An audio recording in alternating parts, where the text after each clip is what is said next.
káàbọ̀ sí Gbọ̀ngàn Adekunle Event Center nílùú Òṣogbo níbi tí a ti ń ṣe àfilọ́lẹ̀ sinimá Ọlẹ̀ Ayọ̀. Níbi ìbàyí lónìí aláròyé jàgbá nǹkan pé nǹkan hànà àwọn èèyàn pọ̀ níbí lónìí, àwọn ọmọge, àwọn ọkùnrin, àwọn tó pupa àtàwọn tó dúdú, àwọn ẹlẹ́ba, irú àwọn tẹ́yìn máa fẹ́ rí yẹn. Níbi ìbàyí lónìí iléeṣẹ́ Ọ̀ṣun Reporters amúwá lẹ́kùnrẹ́rẹ́ fún yín ni bí àwọn yóò ṣe máa wọlé tí wọ́n máa jókòó tí wọ́n bẹ̀ máa ní ọ̀rọ̀ kan àbí ìtàn máa sọ nípa sinimá Ọlẹ̀ Ayọ̀. Ẹ wo àtẹ̀mí àtẹ̀yìn ìwọ tó tí ì bímọ gbogbo àbúrò kí Ọlẹ̀ Ayọ̀ kó sọ nínú ẹ̀ sí àmì tó gbé tó àmì nìyẹn. Nínú ìbàyí lónìí àjọ máa fún àwa tán ni àlejò máa ná tán bí owó. Nínú sinimá tá à ń sọ yìí àwọn òṣèré kàǹkàǹkà ló pọ̀ ńbẹ̀. Nínú wọn láti rí Ọláníyì Àfọ̀njá Sanyẹ̀rì, láti rí Àbẹ̀ní Agbọ́n, láti rí Ibisco fún aláyẹ̀ tó jẹ́ pé gbẹgbẹ ni Ọlọ́run tọwọ́ ẹ̀ gbé sinimá ìkalẹ̀. Bẹ́ẹ̀ náà látún ti rí ọmọ akọ́nìmì tó ṣe àhànà gbèdè láti ìlú Òṣogbo bẹ́ẹ̀ àti bẹ́ẹ̀ bẹ́ẹ̀ lọ. Àwọn èèyàn pọ̀ jàǹkànjàǹkàn tó wà ní bíbá lónìí. Ẹ jókòó ká fi kalẹ̀ sí kájọ máa gbádùn ara wa. We love you ma.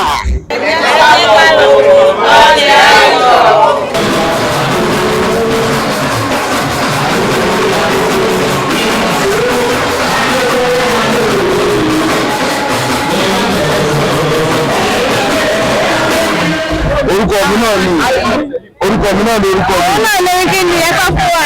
Ọláníyì Àfọ̀njá. Sanyẹ̀rì. Ókè sà, dábọ̀ sí ìfẹ̀mí Ọlẹ̀ Ayọ̀ sà. Adúpẹ́ lọ́wọ́ Ọlọ́run. Ìsà mọ̀ pé adúpẹ́ ọ̀ṣọ́ wà dáadáa o. Mọ̀ pé ìlú náà wà dára àwọn tó wà nínú sinimá Ọlẹ̀ Ayọ̀. Báwo lẹ bá wa kó nínú ẹ̀? Àwọn pátá máa ń kó náà ni. Àwọn ta bẹ́ẹ̀ ṣe bí wọ́n fẹ́ pààyàn lẹ́rìí díẹ̀ báyìí náà ni. Àmọ́ sórí Ọlẹ̀ Ayọ̀ sórí tó dáa ni. Bẹ́ẹ̀ni ọmọ tó dẹ̀ pòdúsẹ̀ náà ó ṣe pẹpẹ, ó pèpè, ó náwó, ó nara, ó pe àwọn èèyàn lórí wọn pé sí iṣẹ́ yìí. So inú mi dùn pé mo wà lára àwọn tó ń bá. Mo tó fọwọ́ ń búra lẹ́ẹ̀kan sí Ibisco èèyàn mi lọ́dọ̀ wa. Nínú àwọn ọmọ yìí eré náà tó pààyàn lẹ́yìn lẹ́yìn wá wá ṣe ẹ bá fọ bí ẹ̀ ń bẹ̀. Àbí ká máa anticipate sí. Mi ò tí ẹ lè rántí tí mo sọ ń bẹ̀. Ẹ ṣe sá. Mi ò lè rántí. Ẹ káàbọ̀ sá. Ẹ kúlé máa. Ẹ máa dúró lọ́mọkùnrin kẹ́. Wá dúpẹ́ lọ́wọ́ orí ẹ̀. Nínú mi dùn láti pàdé yín nígbà ìsà. Ẹ ṣe olóòtú. Ẹ jẹ́ ṣé mo lè mọ̀ yín? Orúkọ mi ni Ọ̀túnba Adékúnlé Abọ́ládé tí gbogbo ayé mọ̀ sí Dòdò Èdè. Dèdèdè àwọn kọ́ mi kọ́ yóò tún máa rí mo tún máa rí yín dáadáa and ẹ̀jẹ̀ tí ọdún nínú excellently well so máa lè ta. Ọlẹ̀ Ayọ̀ tá a wá ṣe pẹ̀lú ẹ̀ lónìí kí lè lè sọ fún wa nípa gẹ́gẹ́ bí o ṣe jẹ́ ọ̀kan nínú àwọn òṣèré tó ń ṣe nínú ẹ̀. Àwọn Yorùbá ní ìròyìn òtá mòjúbà wọ́n lè fi ní gbèsè fáwọn èèyàn wa ní pé káwọn èèyàn bá tí ì débí kí wọ́n tètè máa bọ̀ láti wá pàtì nínú èmi Ọlẹ̀ Ayọ̀. Ọlẹ̀ Ayọ̀ sinimá tó yẹ kó tẹ báwò ẹ máa gbé títóbi fún Ibrahim torí pé àti producer Ibisco àti Adébáyọ̀ Tìjání tó dìrẹ̀ tẹ̀ àti gbogbo àwọn òṣèré tá a kópa nínú ẹ̀ a ṣe dáadáa. Ẹ ṣé gan ni sá. Ẹ enjoy. Thank you. Ẹ káàbọ̀ sá. Ẹ kúlé ẹ kúrọ̀ lẹ̀. Yes sir. Ṣọ́ọ̀ṣì wọn bá ń jẹ kó. Oúnjẹ kò. Ṣé kò sí wàhálà kankan? Ojú mi ti ẹ̀ńdọ́ tó rẹ̀ rẹ́yìn ní ẹ̀ tí mo sì rí ẹ̀sìn ọba ń jẹ kó dáadáa. Kọ́dà ni o. Okay sir, orúkọ yín sá. Orúkọ tó gbé yín padà, orúkọ mi náà ni Abọ́lárìnwá Àkànbí Kálárì. Mo máa ń gbòòrò ẹ̀jẹ̀, ọmọ nígbàdúgbà ni ọmọ ń gbòòrò ní ẹ̀jẹ̀ nínú. Ṣàlejò lóyún ìwà ìnàbẹ́yìn náà wà lára àwọn ọ̀pọ̀ tó ṣe nínú eré orí ìtàgé yìí. Ẹ jẹ́ ká sọ wípé àlejò lè bọ́ onílẹ̀kilẹ̀ nítorí pé mo nílẹ̀ ní nítorí ẹ̀ náà ni mo ṣe wà ní ìlú ìṣọ̀lẹ̀ rásá. Èmi gangan ni mo kọ sinimá yìí. Èmi gangan ni Kálárì. Fọ́tò mi náà lè wú ẹ̀. Ẹ káwọ̀ sá. Ok, ìsàkí wọ́n lè fẹ́ káwọn èèyàn nínú Ọlẹ̀ Ayọ̀ kí káwọn èèyàn máa look forward to kí lè fẹ́ kí ni ká expect nínú ẹ̀. Ẹ jẹ́ kó lọ wò ó káwọn náà kọ́ tó tí bá ti sọ tó wà ní sinimá ẹ̀kọ́ ó ṣe ṣe kó ló bá kú máa. Irú ìyẹ̀wò ni Mr. Ibisco jẹ́. Ibisco ìkan nínú àwọn sẹ́mọ̀ olùtọ́jú àgùntàn ẹmọ àwọn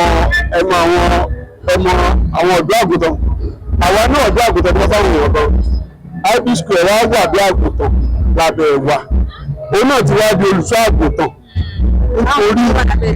nítorí ìwà òun ìwà táwa ìlú ọ̀mù ó kọ́ ó mọ̀ ó lòlò ó lè ṣe bó ṣe kó ṣe. Ẹ káàárọ̀ sá. Ẹ kú ló mà. Iye sá.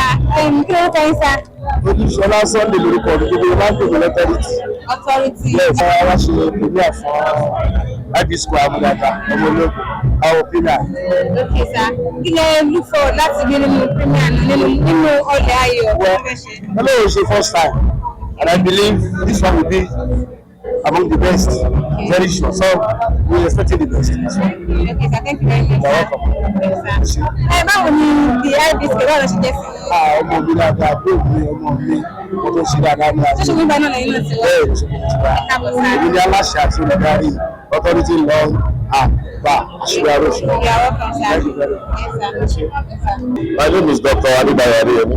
Okay, sir. Are you also from Osogbo, sir? I'm from Osogbo because I am the State Secretary of Osun State Tampan Association, Theatre Personal University, and the Secretary. Adebayo is a very versatile writer, a very good presenter, and a comic actor as well. Okay. Being the first film, so we are here to see what is happening. Although I was at the location then, but it's better since everything is now in back. Let's see what is happening. Okay. Which of the actors are you looking forward to seeing here today? We are expecting Adebayo Tijani, expecting Sanyabi as well, and some notable actors. Alright. What can you say about the movie itself, Ole Ayo? What do you expect from the movie? With the name of just mentioned now, the most expensive as best directors will find out that he's expecting something interesting. Orúkọ mi Adébáyọ̀ Mọ̀ṣẹ́ra. Ole Ayo dá lórí àwọn tó ń wojú Ọlọ́run. Ọlọ́run ṣe ọmọ àgbáríkà fún. Báwo ló ṣe mọ Mr. IB Square? IB Square is my blood brother. Ẹ̀gbọ́n mi dáadáa ni. All right, ma, thank you, ma. Thank you. Orúkọ Ọpẹ́yẹmí. Gbogbo èèyàn mọ̀ mí sí ọ́fíìkì ẹ̀. Àwọn èèyàn kan túbọ̀ mí sí Àtọ́kẹ́ IB Square, Àtọ́kẹ́ Ole Ayo. Ẹyin ní sẹ́ńtà dúró orúkọ yìí. Orúkọ tí mo ní ó lé ní 100. Wọ́n ní kí n mọ̀ ká lọ. Ọ̀ká máa pàṣẹ ìpé tó fún jáde lórí ṣá. Ẹ máa sọ fún yín rẹ̀. Ìlòdì ta ní sẹ́ẹ̀ ṣeré mi. Ẹ máa sọ fún yín rẹ̀. Ọ̀dà ọlọ́pàá wọn ẹ ti máa ń gbọ́ tẹ́lẹ̀ àgbẹ̀. Ẹ̀wọ̀n ọ̀dẹ̀ yìí ẹ̀. Ẹ ti máa ń gbọ́ tẹ́lẹ̀. Ẹgbẹ́ lọ màsálẹ̀. Ẹgbẹ́ lọ lẹ́fù. Òkè lè ní ká ti máa bẹ̀rẹ̀. Ṣé dábàá lè wà máa? Kí ni káwọn èèyàn expect sí ilé? Kí wọ́n máa expect nǹkan tó dáa láti mú fi because ẹ̀kọ́ wà ń bẹ̀, ìrírí wà ń bẹ̀, oríṣiríṣi ẹ̀kọ́ ló máa kọ́ nínú movie. Àfi ẹni tí ò bá mọ fíìmù lò nìkan kò ní understand nǹkan tó wà nínú movie because IB Square ro ọpọlọ tó pọ̀ láti ṣe. Irú èèyàn wo ni Mr. IB Square jẹ́ mà? Ṣé burúkú ni wọ́n ní? Irú pẹ́sọ̀ wo? Ṣé ẹ̀jẹ̀ tí wọ́n burúkú ni wọ́n tẹ́lẹ̀? Ó dà èèyàn burúkú ni wọ́n. Ọlọ́run nínú ìpènyàn burúkú tó múra báyìí. Nígbà náà lórí ibú sẹ́ẹ̀nù ìyẹn dáadáa IB Square. Wọ́n ṣe wà yẹn ni wọ́n máa ń dùn sóore. Ìyẹn dáadáa ni wọ́n ìwé pàtàkì ni wọ́n. Wọ́n dẹ̀ ṣe wà yẹn wọn tó expect too much látọ̀dọ̀ èèyàn. Ó ti yẹ yín kan máa ti rí rẹ́gí yẹn wọn kò ń chókì yẹn wọn kò ní ìyàn lára. Ó yẹ yín máa ń bẹ̀rẹ̀ bí ẹ máa ṣe mọ́.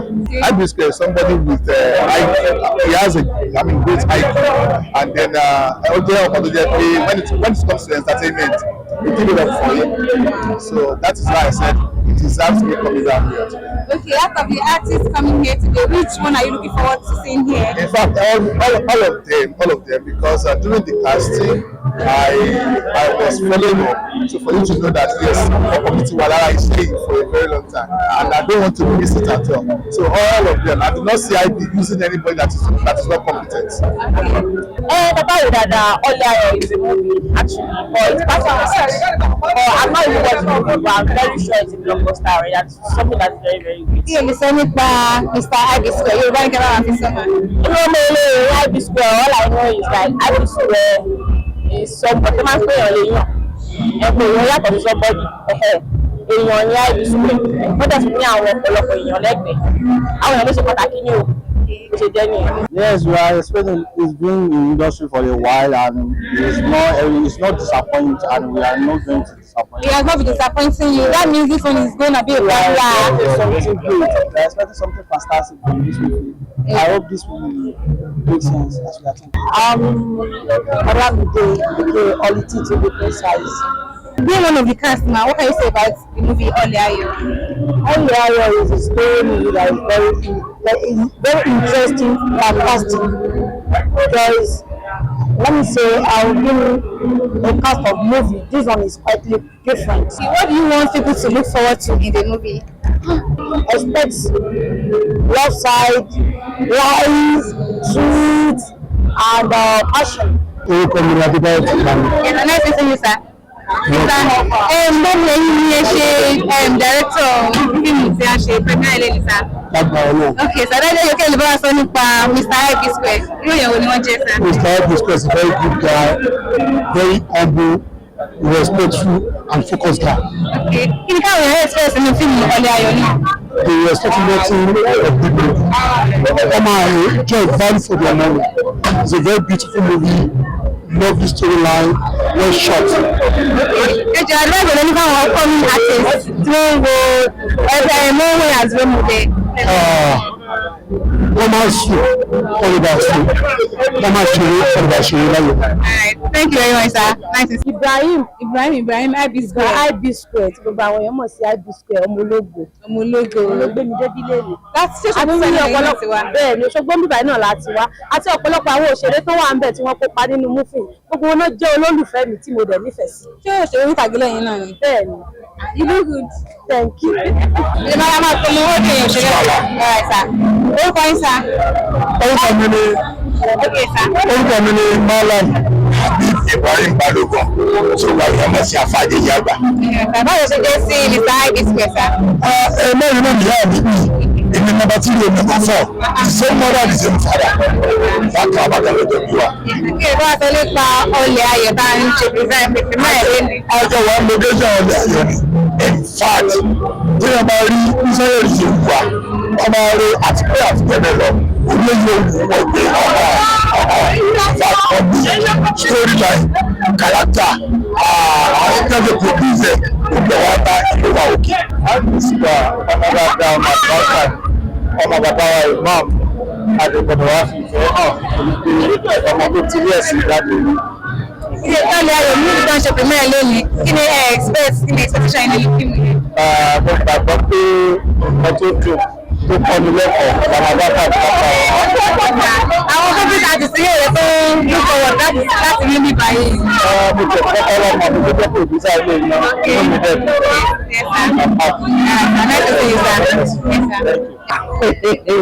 IB Square ọmọ gidi ni ọmọ dáadáa máa báríkà ni ọmọ tó mọ ìyá lọ́pọ̀ náà bẹ́ẹ̀ jà àgbàrá ọ̀nà. Àmì o, kí ni mo tí wọ́n fi táṣìbí mẹ́rin ní Ọlẹ̀ Ayọ̀? Kí ni ẹ expect ní fíìmù náà? Ọmọ dáadáa ló ní so gbogbo tó bá dẹ̀ wà bẹ́ẹ̀ ni Ọlọ́run ó gbà fún wa wà á ní jẹ gbèsè ń bẹ̀rù lágbára ọ̀nà òkè báyìí ọlọ́run ó máa lágbára ọ̀nà. Orúkọ tèmi ni Wòlíì Adéyẹmí tí gbogbo èèyàn mọ̀ sí lẹ́sẹ̀kẹsẹ̀. Ẹ káàbọ̀ sí movie premiere Ọlẹ̀ Ayọ̀ sá. Kí lè bá wa sọ nípa Mr. Ib Square? Ọmọ dáadáa ni ọmọ mi títí ni ọmọ tí mo ti mọ̀ tí mo dẹ̀ mọ̀ pé ọmọ dáadáa ni ó máa ń gbọ́rọ̀ sí mi lẹ́nu mo dẹ̀ máa ń advise ó dẹ̀ máa ń gbọ́ ọmọ tó máa ń tẹ̀lé advice. Ìpínlẹ̀ express dáhìn kí ni express nínú fíìmù Ọlẹ̀ Ayọ̀ ìpínlẹ̀ express ọmọ dáadáa yín yẹn kan gbé jáde Mr. Ib Square. Mo fẹ́ kí àwọn èèyàn bá mi wò ó bá mi support ẹ̀ ó lè gòkè jù báyìí lọ. Àwọn fíta àti sí ìwò lórí fọwọ́ láti rí lé ní Yorùbá yóò fíta àti sí ìwò lórí fọwọ́. Ó ti sọ fún mi pé àwọn bíi Sanyẹ̀rì máa wà bí ìyá Òṣogbo yìí so gbogbo wọn ló sọ báyìí láti tètè di àǹkó. Madam Biscuit jọ wà wà friend of this ọ̀rẹ́ mi wá àdàtí jọ wà ní the same industry so àjọ ẹ̀pọ̀ ara wa lọ́wọ́ ní so very good friend very good colleague so gbogbo kan tó bá dẹ̀ ṣe àjọ support ara wa ní kára kan láàbí ìwà. Ṣé mo ṣètò lẹ́yìn náà? Ṣùgbọ́n náà nìyí náà tẹ́ wá sọ bẹ́ẹ̀. Èdè ẹnu mẹ́tò pé Èkìtì lẹ́gbẹ́ sọ̀rọ̀ ààyè ń lè dàgbẹ́ tí wọ́n lè fẹ́ nípa Ọlẹ̀ Ayọ̀ tí wọ́n ṣe fún mi lórí kí ẹ lè sọ nípa múfì náà kí ni káwọn yẹn expect nínú ẹ̀. Fún expect nǹkan tó dáa ẹ̀kọ́ gidi lẹ́sìn gidi tó máa jáde lọ. Àti ìwé o but according to that title ó jẹ́ ká yé wa pé kí bóyá ẹ̀kọ́ tí a máa rí bóyá kí èèyàn bá wọ́ ọmọ àbí tó bá ń wojú ẹ lọ́wọ́ ọmọ àrẹ́kọ̀ọ́ tó ń bọ̀ ọ́. Ẹ ṣe kẹ́ni sá. Ọjọ́ pé ní December dábúdábú tù ó tó máa lọ sí nígbà. Ẹ pàdé náà ìgbé oògùn.